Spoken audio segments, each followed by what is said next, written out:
এগুলো কোন নাম রাখছেন? না না, নাম রাখি নাই। কেমন দাম হয়েছে? 65, 1,65,000 এরকম দাম হয়েছে। কেমন হলে ছেড়ে দিবেন? 65 দাম হয়েছে, মানে দাম কাছাকাছি হয়ে গেছে, মানে কিছু হইলে মানে 70-75 হলে ছেড়ে দিন। আপনার যে দামটা হয়েছে এই দামে কি বিক্রি করলে আপনার লাভ হইব কিনা, যে লালন পালন করছেন? খারাপ হইব না, ভালোই হইব, লাভ হইব। বাজার দর ঠিক আছে তো? হ্যাঁ ঠিক আছে, মোটামুটি বাজার দর এবারে খামারি রয়েছে, খামারির লেগে ঠিক আছে কিনা? খামারিরা বলতে পারি না, মানে এইবার বছরের লাগি ঠিক আছে, বাজারের দর মোটামুটি গৃহস্থ সবাই ভালো দাম পাইছে। আমার চারপাশে কিন্তু মাঝারি ধরনের গরু রয়েছে, যেগুলো গ্রামগঞ্জে আসলে বেশ চাহিদা এটার, কারণ টাকাও যেরকম কম, এরকম দেখতে সুদর্শন এবং স্বাস্থ্যকর। তো আমার এই সাইডে দেখতে পাচ্ছেন অনেকগুলো গবাদি পশু রয়েছে, যেগুলোর চাহিদা গ্রাম। আমার সামনে যে গরুটা দেখতে পাচ্ছেন, এটার নামকরণ করা হয়েছে মেঘালয়ের কালো পাহাড়। আসলে এই যে যিনি আমার সাথে আছেন, ইনি খামারি, উনি এই গরুটা লালন পালন করেছেন। আমি ওনার সাথে একটু কথা বলবো। ভাই, গরু দাম হয়েছে কেমন, কেমন হলে ছাড়বেন? জি ভাই, আশা তো আছে আমার 300 হলে ছাড়িয়ে দিতাম, এখন 230-40 পর্যন্ত দাম হইতেছে। মানে 300 হলে, মানে 3 লাখ হলে ছেড়ে দিবেন জি, এরকম? 300 থেকে কিছু বাইঙ্গ হলে ছাড়িয়ে দিব। আচ্ছা, আপনারা যে গরু লালন পালন করেন, বিক্রি করার সময় কোনো আবেগ কাজ করে কিনা?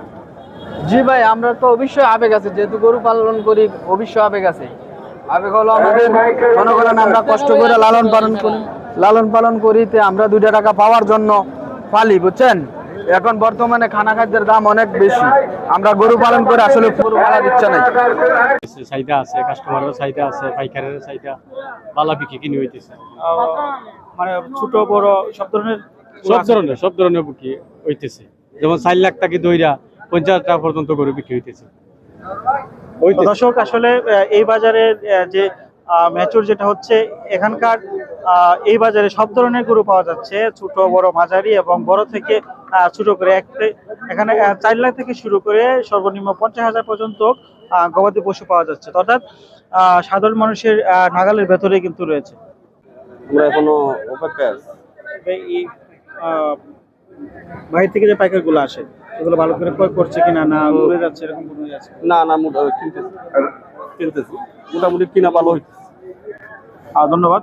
আর দেখতে পাচ্ছেন ওনার যে গবাদি পশুগুলো এখানে রয়েছে, সেগুলো দেখতে অবশ্যই সুদর্শন এবং স্বাস্থ্যের দিক দিয়েও কিন্তু পরিপুষ্ট। সাধারণ সম্পাদকের কল সেন্টার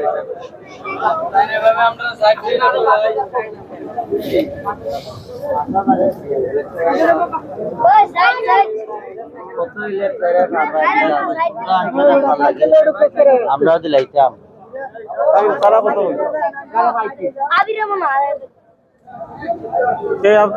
আর বিভাগে কিন্তু এখানে গবাদি পশু উঠেছে, এবং ক্রেতা এবং বিক্রেতার সাথে কথা বলে যেটা আমরা জানতে পারলাম, এখানকার সব ধরনের গরু পাওয়া যাচ্ছে এবং সবার সামর্থ্যের ভিতরে কিন্তু পাচ্ছেন।